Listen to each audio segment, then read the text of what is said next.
त्रिमूर्ती पावन प्रतिष्ठान संचलित त्रिमूर्ती ग्रामीण मुलांचे शिक्षणशास्त्र महाविद्यालय त्रिमूर्तीनगर नेवासा पाटा. विषय 207 ॲप्लिकेशन अँड डिजिटल लर्निंग. यामध्ये IKS या विषयावर आपण जो विषय घेतला आहे तो 100 वर्ष जुनी पिंपळाची झाडे हा विषय आपण यामध्ये निवडला आहे. तर आमच्या गावाच्या मध्यभागी असलेला हा पिंपळाचा वृक्ष अंदाजे 100 वर्ष जुना आहे. हा वृक्ष गावाच्या ऐतिहासिक साक्षीदार आहे. याच्या सावलीत अनेक पिढ्या वाढल्या घडल्या व आजही तो तिथे उभा आहे. झाडाची माहिती. वृक्षाचे नाव आहे पिंपळ. अंदाजे वर्ष 100 वर्ष जुने आहे. उंची 20 ते 25 मीटर. खोडाचा जो घेरा आहे तो 7-7.5 मीटर अंदाजे आहे. स्थान गावाच्या मध्यभागी मंदिराजवळ व प्रकार सदापर्णी वृक्ष. याचे ऐतिहासिक महत्त्व. हा पिंपळाचा वृक्ष आमच्या गावातील सर्वात जुना वृक्ष आहे. पूर्वीच्या काळात येथे ग्रामसभा, हरितकथा, भजन कीर्तन यांचे आयोजन होत असे.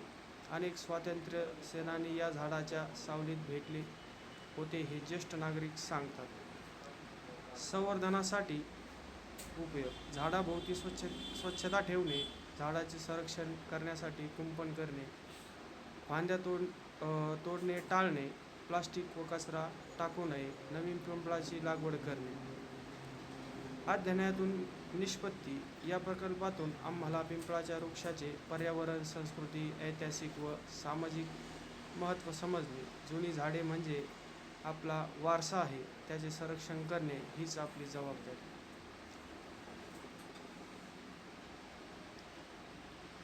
यातील संस्कृतीचे महत्त्व. पिंपळाच्या झाडाला धार्मिकदृष्ट्या खूप महत्त्व आहे. गावातील स्त्रिया याची पूजा करतात. वटवृक्ष प्रदक्षिणा आणि यासारखे गोष्टी सांस्कृतिक घटक आहेत. सण उत्सव, कीर्तन, भजन, सभा यांसाठी या झाडाचा परिसर वापरला जातो. पर्यावरणाच्या दृष्टीने या झाडाचे महत्त्व.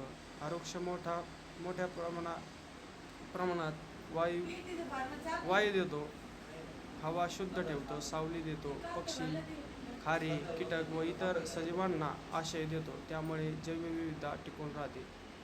सामाजिक महत्त्व. या झाडाखाली गावातील लोक बसून चर्चा व इतर सर्व सामाजिक गोष्टी घडल्या जातात.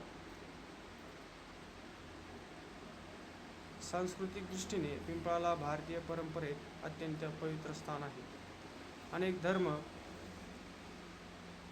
समजुतीनुसार या वृक्षात दैवी शक्तीचे वास्तव्य मानले जाते.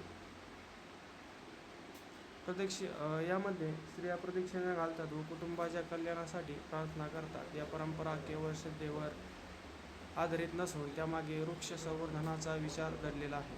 झाड पवित्र मानले गेले म्हणून ते टिकले. माणूस कधी विज्ञान विसरतो पण श्रद्धा जपतो आणि त्या निमित्ताने निसर्गही वाचतो. पिंपळ हा भारतीय तत्त्वज्ञानातही महत्त्वाचा मानला जातो. त्याच्या सदैव हालचाल करणाऱ्या पानात जीवनाची सतत चालणारी प्रक्रिया दिसते, तर त्याच्या खोल मुळात स्थैर्य आणि सातत्याचा अर्थ दडलेला आहे. म्हणूनच पिंपळ हा जीवनचक्र, दीर्घ आयुष्य आणि सहनशीलतेचे प्रतीक मानले जाते. त्याच्या पानांची सतत